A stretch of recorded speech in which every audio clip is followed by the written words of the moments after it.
Glória a Deus, Amor, aleluia. qualquer coisa aqui para o seu pai, para sua mãe, para o seu tio, estamos aqui para isso. Meu filho Tá bom, tá. mozinho? Agora eu acho que ele conta, acho que foi ontem ele dormindo, o tablet Glória a caiu em Deus. cima do rosto dele, será que Conta foi para um beijo do nós, tablet, não? nos conta. Mas Viu, a amor? Leve agora tá Nós aí estamos aqui satisfeita. para cuidar de você. Amém? Glórias a Deus. Vamos orar? Senhor Deus, Pai, Criador dos céus e da terra, queremos te agradecer, Jesus, por aqui estarmos na tua casa. Estamos reunidos, ó Deus, para te adorar, para te bendizer, ó Pai. E aqui, Senhor, juntamente com a tua igreja, quero pedir perdão pelos meus pecados. Quero te agradecer, Senhor, por esse privilégio de aqui estarmos reunidos, ó Deus. E mais uma noite, Senhor, poder te adorar, poder bendizer o teu nome, ter esse privilégio de nos reunirmos, ó Senhor, para falar de Ti, para falar do Teu santo nome, ó Pai. Te dou graças, ó Deus, queira receber o nosso culto de adoração, os nossos louvores, ó Deus, a mensagem que aqui também foi ministrada, que venha direto do Teu coração ao nosso coração. Assim te pedimos e te agradecemos em nome de Jesus. Amém. Graças a Deus. Vamos ao Salmo. Salmo de número 122. Amém? Salmo de número 122. Elogio a Jerusalém. Fiquei alegre quando me disseram: vamos à casa de Deus, o Senhor. E agora aqui estamos, dentro de Jerusalém. Jerusalém é uma cidade construída de novo, onde o povo se reúne. Para cá sobem as tribos de Israel, para dar graças ao Senhor como Ele ordenou. Aqui estão os tribunais de justiça, onde o rei julga o seu povo. Orem para que haja paz em Jerusalém. Ó Jerusalém, que prosperem aqueles que a amam. Que haja paz na cidade protegida por muralhas. Que haja segurança nos seus palácios. Eu amo os meus patrícios e amigos, e por isso digo a Jerusalém: que a paz esteja com você. Eu amo o templo do Senhor, o nosso Deus, e por isso oro pela prosperidade de Jerusalém. Amém? Amém. Glória a Deus. Isso aqui é um salmo alegórico, aonde Jerusalém, nesse exato momento, somos nós, que somos casa de Deus, somos templo de Deus, povo de Deus, porque lá em João, que é o livro que estamos aqui aprendendo novamente, capítulo 1, salvo engano, fala que nós que fomos escolhidos, o povo do Senhor, filhos de Deus, porque aqueles que eram para ser, não quiseram, o crucificaram, o rejeitaram, mas todo aquele quanto recebeu, deu-lhes o poder de serem feitos filhos de Deus. Então nós o recebemos, nós o adoramos, nós o reconhecemos como o Senhor das nossas vidas. Portanto, somos nós atualmente a Jerusalém de Deus. Amém? E a casa do Senhor, a igreja a qual nos reunimos, tanto essa aqui, a igreja do amor de Deus, quanto toda a casa de Deus espalhada nos quatro cantos da terra. Bora abençoar, Gil. Vamos dar uma pausa. Vamos louvar? Amém? Aqui eu vou louvar outro hino, porque eu não sei esse número aqui, mas estou querendo cantar ele, então vou louvar ele, amém? Quem o conhece, peço a ajuda da igreja para me ajudar. Senhor, eu sei que é teu este lugar, todos querem te adorar, tome a tua direção. Ó vem, ó Santo Espírito, os espaços preencher, reverência à tua voz vamos fazer. Podes reinar, Senhor Jesus, ó sim, teu poder, teu povo sentirá. Que bom, Senhor, saber que estás presente aqui. Reina, Senhor, neste lugar. Visita cada irmão, ó meu Senhor. Dá-lhes paz no interior e razões para te louvar. Desfaz toda tristeza, incerteza e dissabor. Glorifica o teu nome, ó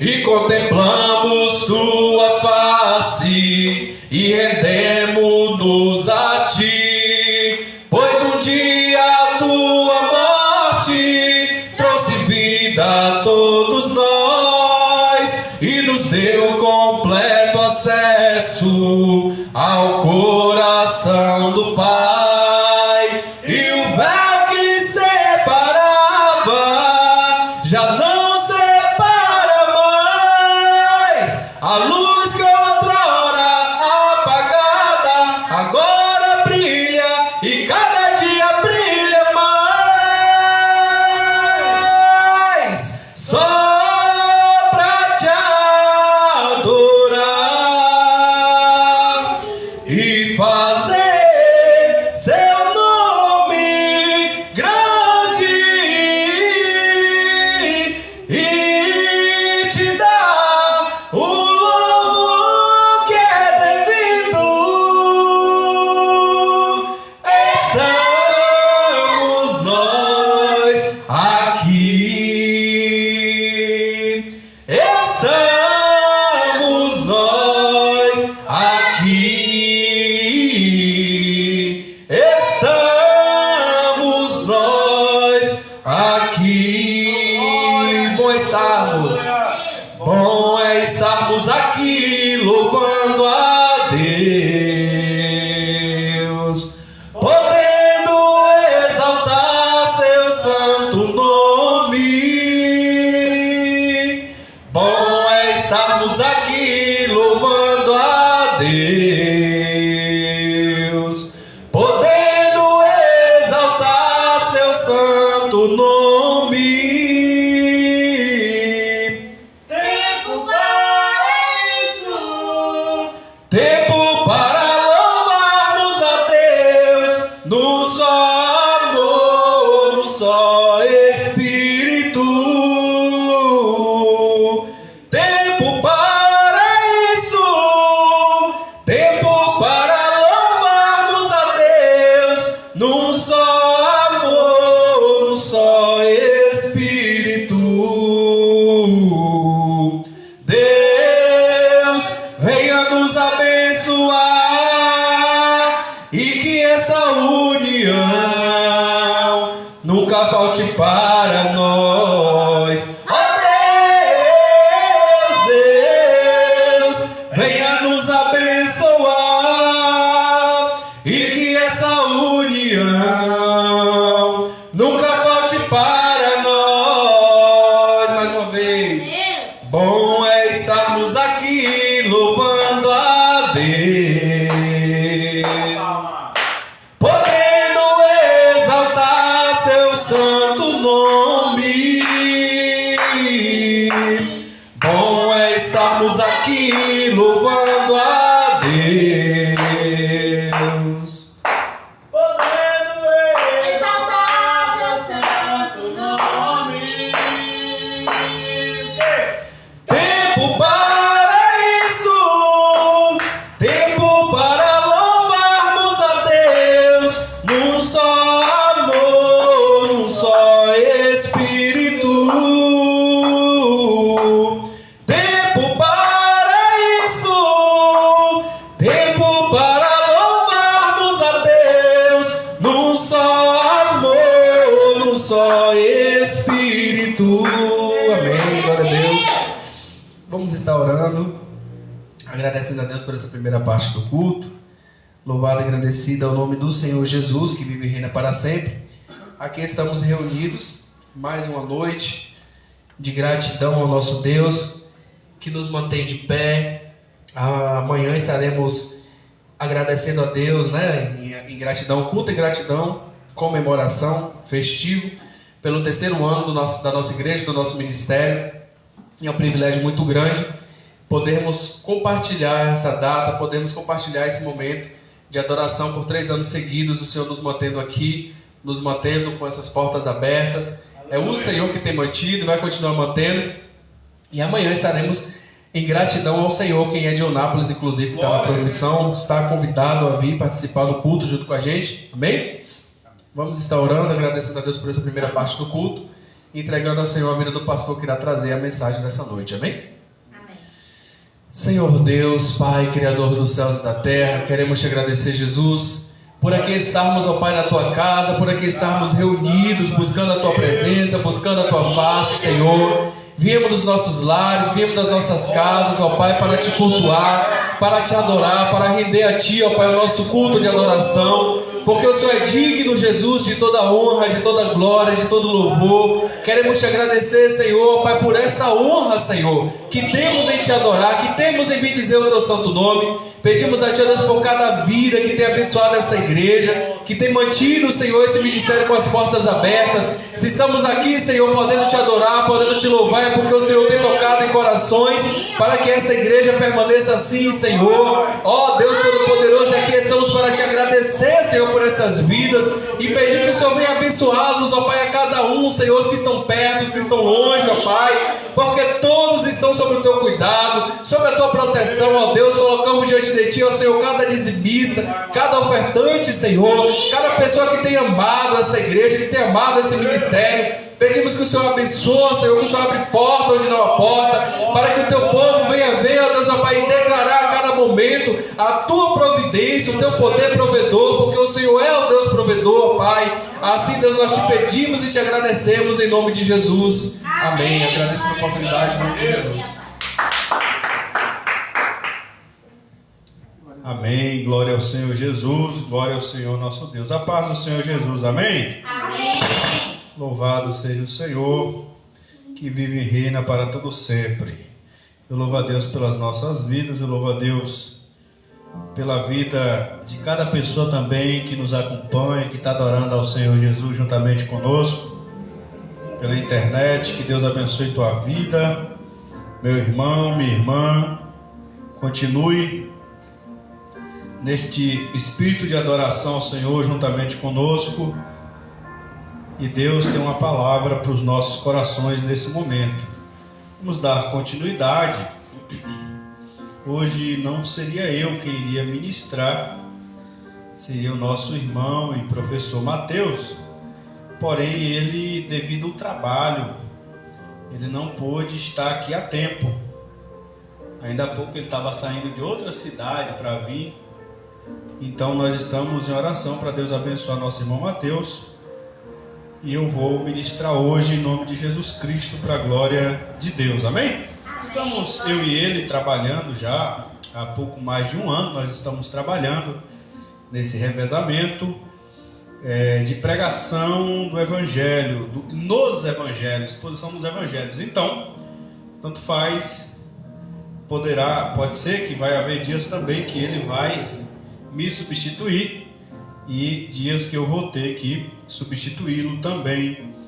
Mas nós estamos juntos nesse trabalho, e aqui nós estamos seguindo o mesmo método de pregarmos de forma literal, de forma de sentido único, que é o sentido que o Espírito Santo deu a quem escreveu, que no nosso caso aqui é o apóstolo João, né? Nos preocupamos com isso, sem expressar o nosso achismo, a nossa opinião pessoal sobre o texto, mas buscando sempre extrair do texto aquilo que o Espírito Santo traz. João, capítulo de número 2, Jesus iniciou fazendo aquele milagre no casamento, como nós vimos ontem, e a partir do versículo 13 nós encontramos agora Jesus indo ao templo. É o mesmo relato que a gente vai encontrar em Mateus 20, 21, se eu não me engano.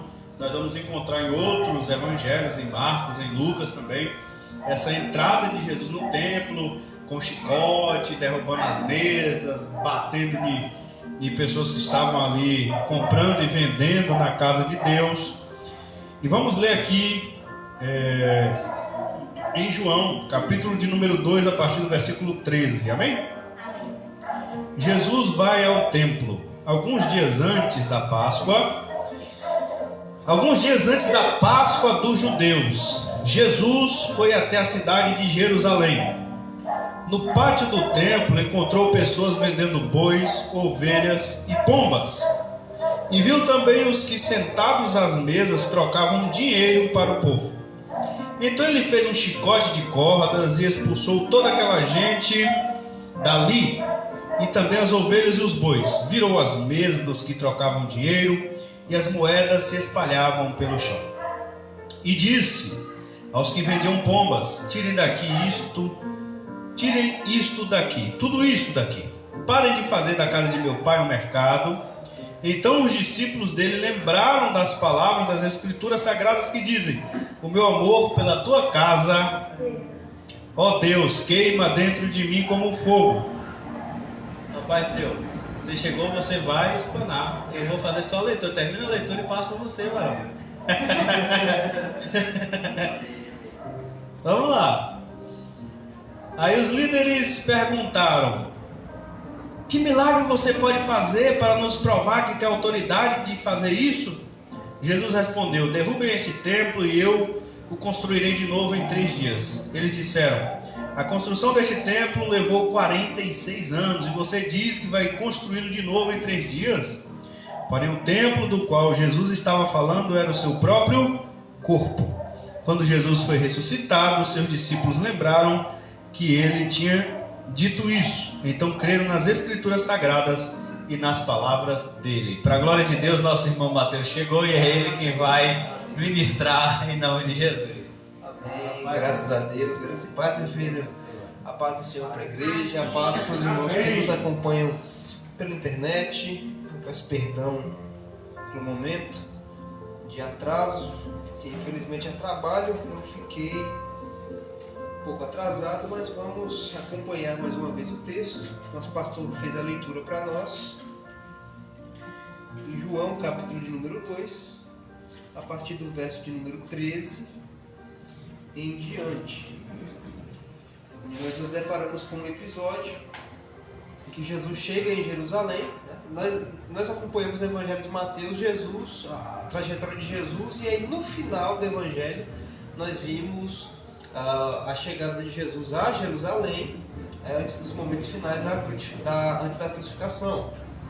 E aqui no Evangelho de João ele já faz esse salto, é direto durante o período em que Jesus vai também a Jerusalém.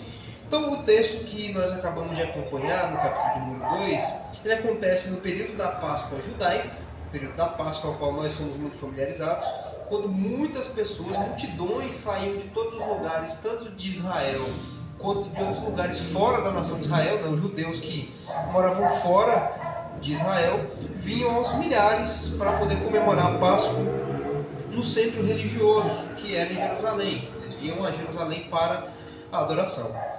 O templo, que deveria ser um lugar de oração e de oração, estava tomado completamente pelo comércio, pela comercialização de animais para sacrifícios e de troca de moedas, visto que o templo também tinha uma moeda própria, que não era a moeda que era usada em circulação no meio da população comum. Então Jesus, como nós vimos aqui na leitura, ele faz um chicote com cordas, né? Ele derruba as mesas, espalha o dinheiro pelo chão e ele começa então a alvoroçar todo aquele espaço que estava arrumado dessa forma.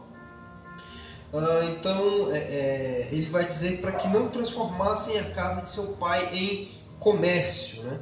Os judeus então vão pedir uma autoridade, um sinal da autoridade de Jesus, e Jesus responde, né? Destruir este templo e em 3 dias o levantarei, referindo-se ao corpo e à ressurreição. Era sobre isso que Jesus estava falando.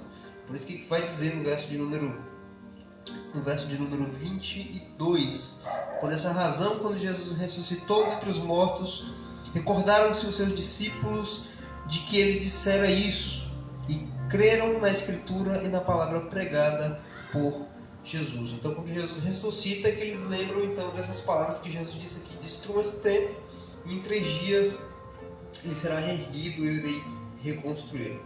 A primeira coisa que nós observamos aqui com essa leitura é o zelo de Jesus pela casa de Deus, é o zelo de Jesus pelo templo. Naquela ocasião, o templo lá em Jerusalém era considerado como a casa de Deus, o lugar onde a presença de Deus se encontrava. Nesse contexto aqui, a Arca da Aliança já não estava mais no meio de Israel, mas durante todo o tempo que o templo existiu antes da Arca ser da arca sumir completamente dos registros históricos, tanto de Israel quanto da própria história e da história da redenção, a presença de Deus se concentrava naquele lugar por conta da Arca da Aliança, que era esse símbolo da presença de Deus. Então a gente vê aqui o zelo de Jesus pela casa de Deus. Ele demonstra uma indignação santa contra a profanação do templo que estava sendo feito naquele momento. Ele vai dizer para não fazer daquele lugar lugar de negócios, lugar de venda, lugar de comércio. Então Jesus ele mostra uma indignação que é justa, que é compreensível e totalmente defendida mediante aquela profanação que os homens estavam fazendo diante do templo. Curioso que eram homens religiosos, pessoas que se diziam religiosos e que se diziam religiosos voltados para o Deus que era servido no meio do povo de Israel, do Deus verdadeiro. E aqui nós vemos a citação do Salmo 69, verso 9: o zelo da tua casa me consumirá. Dito isso, João escreve aqui para nos fazer lembrar que essa indignação de Jesus cumpre o que é dito no Salmo de número 69, verso de número 9, que mostra a paixão pela verdadeira adoração que Jesus tinha. A paixão pela verdadeira adoração ela é consumidora, ela faz com que as pessoas tenham um zelo santo por aquilo que é santo e sagrado, por aquilo que é justo. E aí a gente vai ver também a fala dos religiosos, mediante essa ação que Jesus tem, sobre esse ímpeto que Jesus tem de, com indignação total e com essa ira justa, ele derrubar as mesas, virar as mesas, espalhar o dinheiro deles pelo chão e dizer aquelas palavras, inclusive de uma forma muito impetuosa. Aí a gente vê a fala deles no verso 18 ao verso de número 20. Os judeus o contestaram dizendo: que sinal de autoridade nos mostra para agires dessa maneira? Eles contestam Jesus: qual é a sua autoridade para chegar aqui no templo, no centro da nossa religião, e fazer isso que você está fazendo? É o que eles perguntam. Verso 19: Jesus lhes respondeu: destrua este templo e em 3 dias eu o reconstruirei. Replicaram os judeus: em 46 anos foi construído este templo, e tu afirmas que em 3 dias o levantarás? Aqui os judeus eles confiavam no templo físico, né? O povo judeu confiava no templo, no espaço físico do templo que ficava em Jerusalém e nos rituais da religião mosaica, da religião judaica. Eles confiavam nisso, mas os seus corações eles eram completamente distantes do Deus verdadeiro, eles eram completamente distantes do Deus de Moisés, do Deus da lei de Moisés, do Deus daquele templo. Eles apenas confiavam a sua autoridade, a sua religiosidade apenas aos ritos que eram realizados naquele local e apenas aquele local em específico, que era o templo de Jerusalém, né? E eles vão pedir então por sinais. Qual é o sinal da sua autoridade para que você chegue até aqui, né? Mas eles não entendiam o que Jesus estava revelando. Eles não entendiam o que Jesus estava transmitindo naquele momento, naquela ocasião, quando ele dizia para não fazer daquele lugar casa de comércio. Mas eles questionam Jesus, apesar de tudo isso, eles não terem essa compreensão. E aqui nós vamos ver então a revelação de que Cristo é o verdadeiro templo, versículos 21 e 22. Ele, porém, se referia ao templo do seu corpo. Por essa razão, quando Jesus ressuscitou dentre os mortos, recordaram-se os seus discípulos de que ele dissera isso e creram na Escritura e na palavra proferida por Jesus. Então Jesus aponta para si mesmo como substituto do templo. Quando ele vai dizer: destrua esse templo e em 3 dias eu reconstruirei. Ele estava falando dele mesmo como centro da presença de Deus. Está falando dele mesmo como o centro da reconciliação com Deus. As pessoas vinham ao templo de Jerusalém para oferecer os sacrifícios. E através desses rituais de sacrifícios, né, que eram realizados pelo sumo sacerdote, havia ali a reconciliação, digamos assim, daquela pessoa que oferecia o sacrifício com Deus, que receberia aquela oferta e aquele sacrifício que seria oferecido pela pessoa em questão. Então, no templo também tinha essa noção de que a pessoa ia ao templo para se reconciliar com Deus. Ela ia adiante da presença de Deus para se reconciliar com Deus e para cultuar a Deus que se fazia presente naquele local. Então, quando Jesus aponta para si mesmo como sendo o templo, quando ele diz em 3 dias eu o reerguerei, reconstruirei, ele está dizendo que aquele templo físico, como ele mesmo vai dizer para os discípulos no sermão escatológico, aquele templo não ficaria pedra sobre pedra, porque agora em Jesus Cristo nós encontraríamos essas coisas essenciais para nós. Encontraríamos a presença de Deus em Cristo, encontraríamos a reconciliação e a mediação com Deus em Jesus Cristo, e a nossa adoração também é em Cristo, visto que só nos aproximamos de Deus por meio dele. O culto que nós realizamos aqui é em nome de Jesus.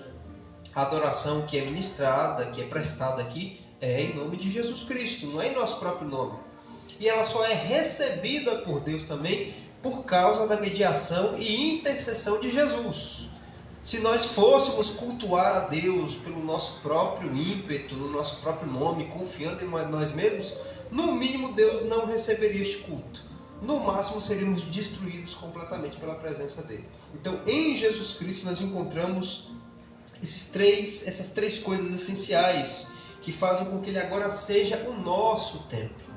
A presença de Deus não está mais concentrada em um espaço físico. Na verdade nunca esteve. A gente aprende lá com as palavras de Paulo no capítulo 17 de Atos que Deus ele não habita em templos feitos por mãos de homens. Mas no contexto da antiga aliança, o templo ele tinha esse símbolo de um local onde as pessoas se reuniam para adorar, para prestar o seu culto e o seu sacrifício e para se beneficiar da presença de Deus que se fazia ali constante naquele local.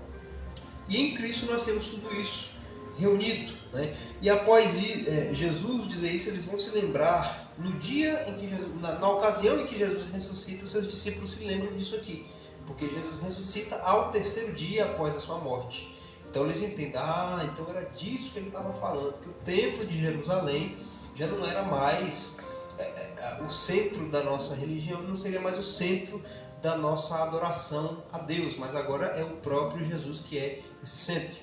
Quando Jesus vai dizer nesse evangelho que os verdadeiros adoradores adorarão ao Pai em espírito e em verdade, é porque adorarão nele e através dele, confiando na sua mediação, confiando na presença de Deus manifesta nele, confiando então que somos religados a Deus por meio dele mesmo.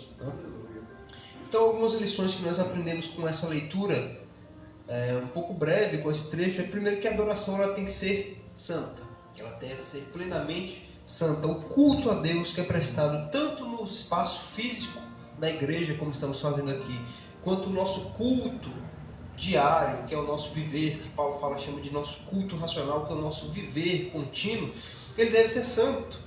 Deus ele não vai aceitar um culto que é misturado com interesses egoístas ou profanos, que era justamente o que esses homens estavam fazendo aqui. Eles estavam mais preocupados com o aumento das suas riquezas, com o aumento das riquezas do templo, trocando moedas pelas moedas do templo, vendendo os animais ali nessas ocasiões que seriam oferecidos justamente nos sacrifícios do templo.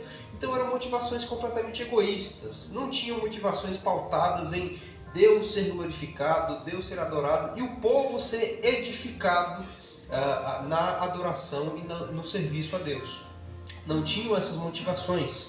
Então a gente aprende aqui que a adoração ela deve ser santa. E ela deve ser santa porque Deus se manifesta. Deus se manifesta. Nós vemos aqui a manifestação clara de Deus na pessoa de Cristo, a sua indignação completa contra aquilo que eles estavam fazendo naquele momento. O culto pode até ser prestado por algumas pessoas, por algumas comunidades, de uma forma que seja completamente errada e não tenha nada a ver com a santidade do Deus que deveria estar sendo cultuado naquele local. Mas uma hora ele há de se manifestar para fazer o seu acerto com aquela comunidade, com aquela pessoa que não anda de uma maneira justa do culto que presta. Nós vimos aqui que Jesus se manifesta completamente, ele tem esse zelo. E ligado a isso, Cristo então é aquele que purifica a adoração. Ele é aquele que purifica a adoração que é ministrada a Deus. Assim como ele purificou o templo nessa ocasião aqui que nós estamos acompanhando, ele também purifica os nossos corações, para que nós sejamos templo do Espírito de Deus, templo do Espírito Santo. É o que Jesus também faz conosco, com cada um de nós que recebe o Espírito Santo para ser templo dele. Ele é quem nos purifica para que a nossa adoração seja, como ele mesmo vai dizer, em espírito e em verdade. Da mesma forma como ele zelou pela casa de Deus aqui nesse momento para que não continuasse sendo profanada, assim também ele zela por nós que somos templo de Deus, para que nós também não andemos segundo o curso do nosso caminho. Jesus é aquele que purifica a nossa adoração dessa mesma forma. Por isso que é importante a gente estar sempre fazendo uma avaliação da forma como estamos andando, né? Porque Jesus ele veio para Jerusalém, como nós observamos ainda nas exposições do Evangelho de Mateus, Jesus entra em Jerusalém para o tempo da sua visitação. É o momento em que Jesus entra em Jerusalém agora para ver os frutos que aquela cidade, que aquele povo daquela localidade produzia, que no final não eram bons, não eram proveitosos e completamente rejeitados diante de Deus. Então nós também temos que ter essa consciência de que Jesus também vem até nós, de que Ele vai vir a nós, e se nós não formos achados em ordem no nosso viver e na nossa adoração, a mesma situação vai acontecer também. Ele também vai usar do seu ímpeto justo e santo para nos corrigir, para mostrar para nós que estamos errados. Então, para evitarmos uma situação como essa, a melhor coisa que nós devemos fazer é olhar para esse texto e entender que a adoração nossa ela deve passar pelo crivo da Escritura e ser purificada de acordo com as determinações que Deus nos dá para que a gente cultue, tanto no espaço físico da igreja, na reunião do culto público, quanto no nosso viver diário, no nosso culto, da nossa vida fora das paredes da igreja, né? Outra coisa que nós aprendemos aqui é que a religião externa não salva. Nós sempre versamos sobre isso. Não há salvação fora de Cristo e não há religião que salve, a não ser seguir Jesus Cristo. Então, frequentar um templo, seguir rituais, padrões, seguir costumes de uma determinada denominação, localidade, templo, religião, não substitui a fé verdadeira em Cristo. Nesse mesmo evangelho aqui de João que nós estamos acompanhando, no capítulo 14, Jesus vai dizer: eu sou o caminho, a verdade e a vida, e ninguém vem ao Pai a não ser por mim. Então, a nossa confiança para sermos salvos deve estar plenamente em Jesus Cristo. Parece muito genérico e repetitivo sempre dizer isso, mas é porque nós vivemos num contexto onde ainda há muitas pessoas que são enganadas e são levadas a crer que elas precisam fazer alguma coisa para serem salvas e que elas precisam fazer alguma coisa para que Deus as aceite, quando na verdade o que nós precisamos é crer em Jesus Cristo e fazermos a confissão de que Jesus Cristo ele é o nosso Salvador e abandonarmos as nossas práticas pecaminosas que nada tem a ver com esse Senhor que é Jesus. É isso que nós devemos fazer, é isso que nos salva, primeiramente. Nós não devemos confiar em ritos, em costumes, em revelações estranhas, inclusive, que tem muita gente que usa dessas coisas e diz que Deus me revelou que nós devemos fazer tal coisa. Se alguma coisa, alguma revelação vem por parte de alguém e isso contradiz a realidade da Escritura de que é somente em Jesus Cristo que nós temos salvação, então isso deve ser completamente rejeitado. E qualquer ensinamento que nos leve também a crer ou a nos movermos para fazermos coisas além de crer em Jesus e seguir as suas palavras e os seus mandamentos, isso também deve ser rejeitado. Isso não tem poder salvífico algum. Isso não salva, não regenera, isso não aproxima de Deus e continua deixando a pessoa em um estado de engano contínuo, onde ela pensa que está salva, quando na verdade continua perdida. Então a religião ela não salva, não tem religião que salve, até porque a palavra religião vem de religare, do latim que significa religação, a ideia de religar-se com Deus. O homem não pode se religar a Deus através dos seus rituais. É Deus quem nos religa com Ele, mas através de Jesus, não através de religiões, costumes, tradições ou quaisquer outras coisas. Outra coisa que nós aprendemos com essa leitura é que Jesus é o verdadeiro templo de Deus. Em Cristo nós encontramos o perdão, presença de Deus e o acesso direto a Deus. Nós encontramos tudo que nós precisamos para o nosso culto e para a nossa adoração em Jesus Cristo. Claro que nós não dispensamos a nossa reunião pública, o culto público. Nós temos uma ordenança nas Escrituras para não deixarmos a nossa comunhão com os santos, para não deixarmos de comungarmos juntos. A gente vai lá na carta aos Hebreus, a gente encontra essa ordenança de não fazer como alguns que deixam as reuniões públicas da adoração. Mas a gente entende que o verdadeiro templo erigido para a glória de Deus é Jesus Cristo. É nele que nós encontramos a presença de Deus. Se nós quisermos ir a Deus, é só irmos a Jesus. É interessante que é somente a Jesus Cristo. Não é a Maria, não é a João, não é a Pedro, não é nenhuma outra pessoa que é colocada como mediador, porque a Bíblia ela é exclusiva ao dizer que só Jesus Cristo é o mediador entre Deus e os homens. 1 Timóteo capítulo 2, versículo 5. Há um só Deus e um só mediador entre Deus e os homens, que é Jesus Cristo, homem. Então é em Jesus que nós encontramos a presença de Deus. Se quisermos Deus, vamos a Cristo. Somente pela mediação dele já encontramos o acesso direto a Deus. Em Jesus encontramos o perdão, porque no templo as pessoas levavam os seus sacrifícios para a remissão dos pecados. E nós em Jesus Cristo vamos a eles para recebermos o nosso perdão. Jesus Cristo é aquele que nos perdoa e nos purifica dos nossos pecados.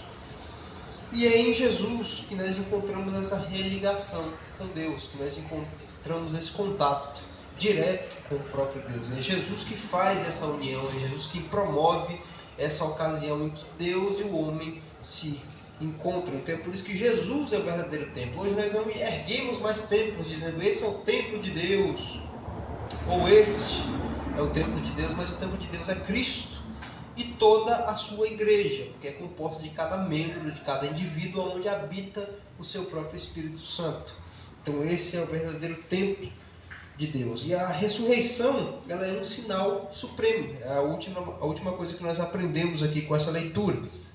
A autoridade de Jesus ela não depende de sinais espetaculares, porque quando Jesus toma essa atitude que a gente viu no texto, eles pedem um sinal. Qual é o sinal da sua autoridade para que você venha até aqui e faça isso? Então, a autoridade de Cristo não é advinda de sinais espetaculares, sinais, manifestações miraculosas ou coisas desse tipo. Jesus pode fazer essas coisas? Pode. Nós vemos pela Escritura que ele pode, ele consegue, ele é Deus Todo-Poderoso.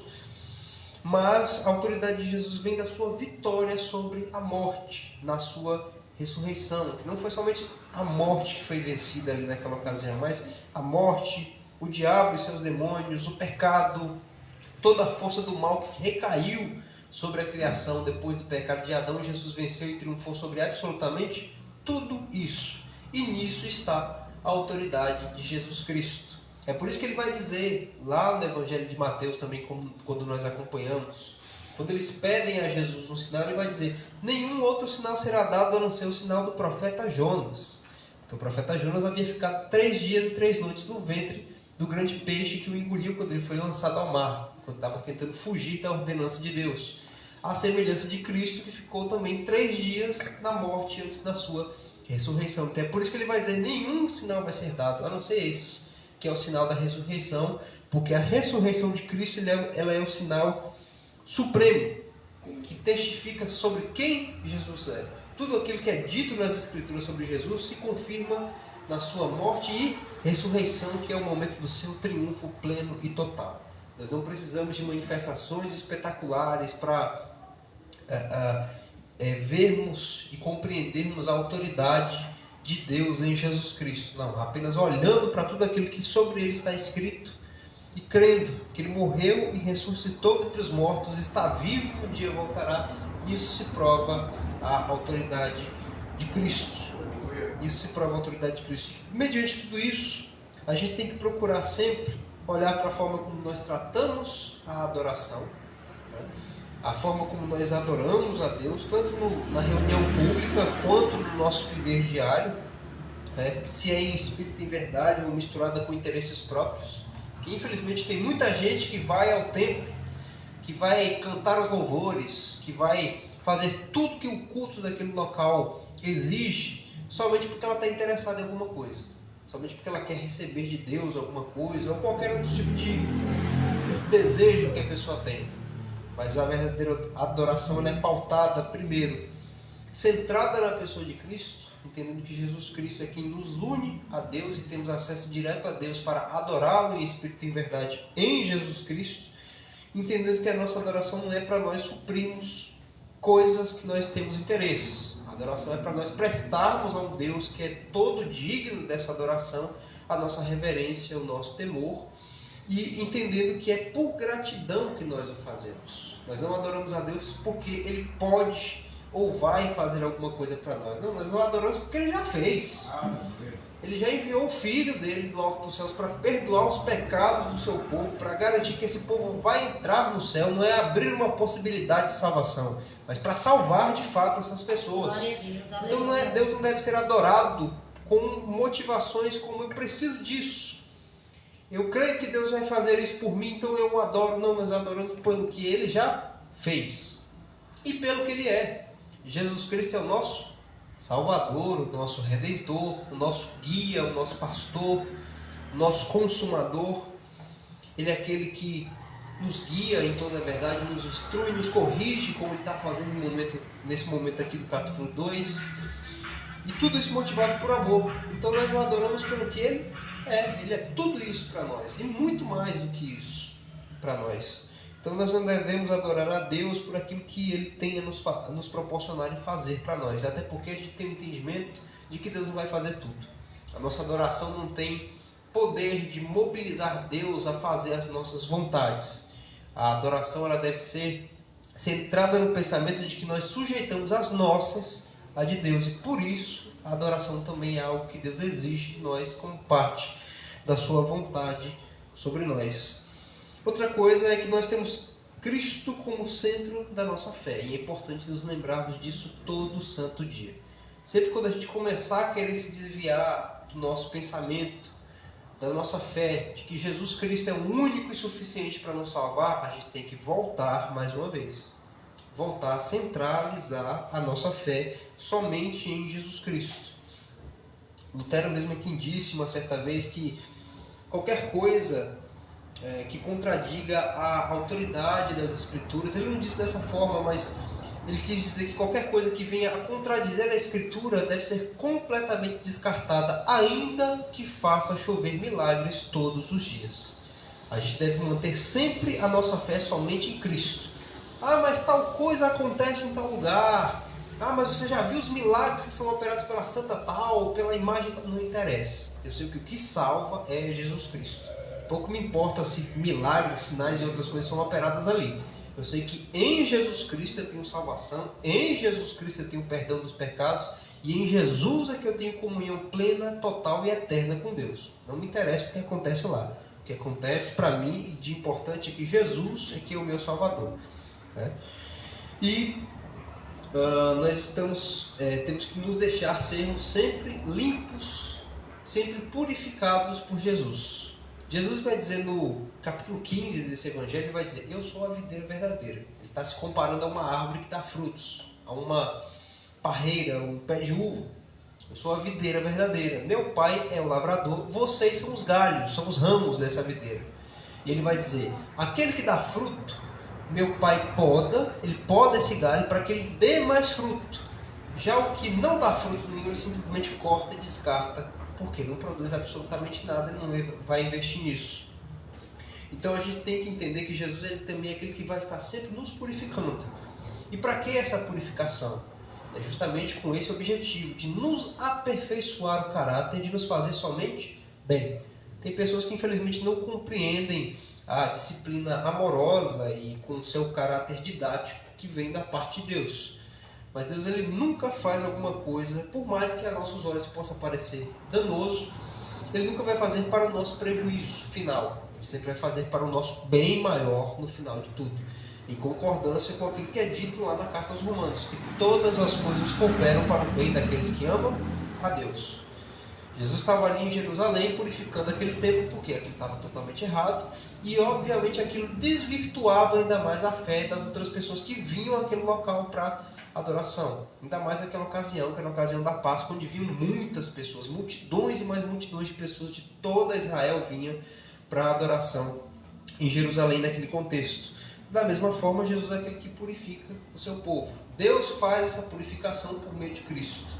Deus, o Pai, é o lavrador, Jesus é a videira, onde nós, os galhos, estamos fixados e enxertados. Então é necessário que nós realmente sejamos, ao longo da nossa caminhada, sempre ser purificados por Cristo.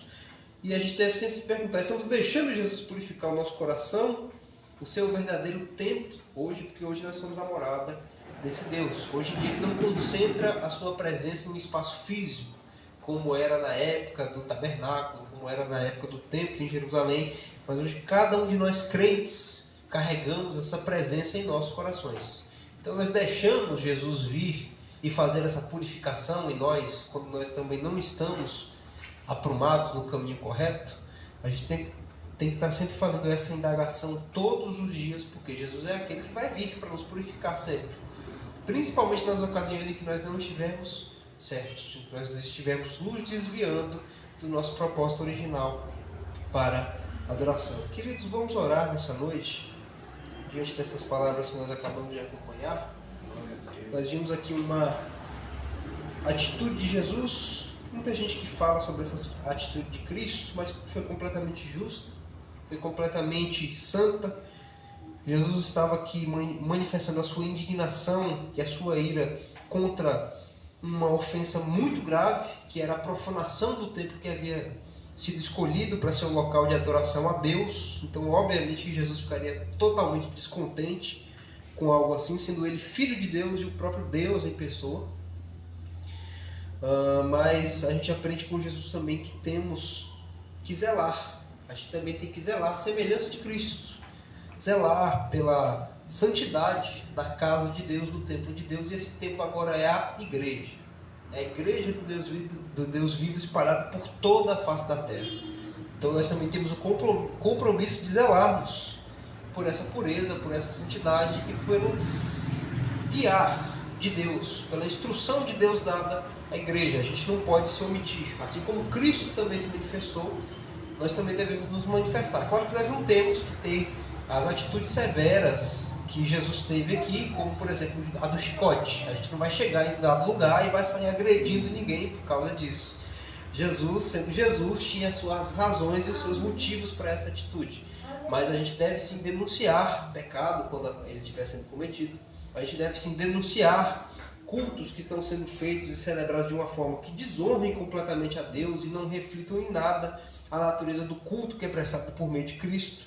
A gente deve sim denunciar quando uma igreja ensina heresias, quando ela ensina realmente doutrinas que vão completamente contrárias à natureza da palavra de Deus, porque assim nós replicamos esse cuidado que Jesus tem pela sua igreja e com essas atitudes o próprio Cristo também vai purificando a sua igreja. Claro que toda exortação deve ser feita em amor e não somente pautada em ódio, porque tem gente que olha para essa atitude de Cristo aqui e ela se enfurece, se enche de ódio, e o ódio não deve ser a base para as nossas exortações, mas sim o amor e o zelo, que é o que nós vemos aqui se cumprido em Jesus, que é dito no Salmo 69. O zelo da tua casa me consumirá ou me consumiu. Amém? Vamos orar nessa noite. Querido Deus, Criador dos céus e da terra, nós agradecemos ao Senhor por mais uma ocasião, por mais um dia que o Senhor teve misericórdia de nós, mesmo que nós não mereçamos, mesmo que nós sejamos pecadores, mesmo que tenhamos falhado muitas vezes, mesmo que muitas vezes nós não somos gratos da forma como deveríamos ser, mesmo que muitas vezes nós não compreendamos aquilo que o Senhor faz e tenhamos até mesmo revoltas, mas agradecemos pelo seu cuidado, agradecemos porque o Senhor nos susteve até aqui, o Senhor nos tem dado vida e vida com abundância.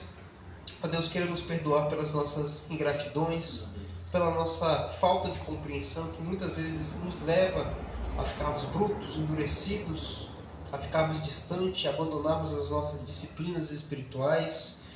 E nós pedimos, ó Deus, que o Senhor, assim como naquele dia, por meio de Cristo, o Senhor teve zelo pelo local que havia sido escolhido para a sua adoração, que o Senhor também mantenha esse mesmo zelo, agora pelo seu Espírito Santo que está nesse mundo com a sua igreja, que mantenha esse zelo para com a sua igreja santa, pura e verdadeira, com todo aquele povo que o Senhor escolheu para si antes da fundação do mundo, que esse zelo continue, que continue até a volta do Senhor Jesus Cristo, que essa purificação continue sendo realizada da sua parte por meio de Jesus, o seu Filho, e que o Senhor não nos deixe cair nos devaneios de nos distanciarmos da fé verdadeira em Cristo, entendendo sempre que somente o que salva é crer no seu Filho e crer de uma forma que nos mobiliza a obedecê-lo. Não somente ritos vazios e apenas tradições vazias de homens. Isso não nos salva, isso não nos santifica, mas o que nos santifica é o Senhor por meio do seu Filho Jesus Cristo. Nós agradecemos ao Senhor por essa reunião, Agradecemos pela dádiva de mais um dia ouvirmos o Seu Filho Jesus falando conosco através desse registro que foi feito. Nós pedimos que o Senhor derrame graça e bênção sobre todos aqueles que ouviram essa mensagem, que o Senhor faça multiplicar e que o Senhor faça frutificar essas palavras, tanto nos nossos corações que aqui estamos reunidos, quanto nos de todos que nos acompanham através dessa transmissão. É o que nós pedimos e agradecemos ao Senhor mais uma vez, em nome de Jesus. Amém e graças a Deus. Jesus Cristo é o nosso templo, onde nós encontramos a paz com Deus, a reconciliação com Deus, perdão dos pecados, a presença do Deus vivo. E é em Jesus Cristo que nós encontramos todo o perdão. Nós não fazemos mais sacrifícios, mas no sacrifício de Cristo nós temos o perdão dos nossos pecados. E a nossa adoração deve estar pautada e centrada na pessoa de Jesus e unicamente de Jesus Cristo. Amém? Faça assim com a sua mão. Que a graça de nosso Senhor e Salvador Jesus Cristo, o amor de Deus, nosso grandioso Pai, as doces consolações do Espírito Santo sejam conosco, seja com todo o povo de Deus espalhado sobre a face da terra. E nós dizemos: amém. Que o Senhor te abençoe e te guarde, amém. Que o Senhor faça resplandecer a luz do seu rosto sobre ti, amém. Que o Senhor tenha misericórdia de ti, amém. Que o Senhor sobre ti levante o seu rosto e te dê a paz. Amém? Amém. Graças a Deus, as palmas, em nome do Senhor Jesus, nosso culto está encerrado.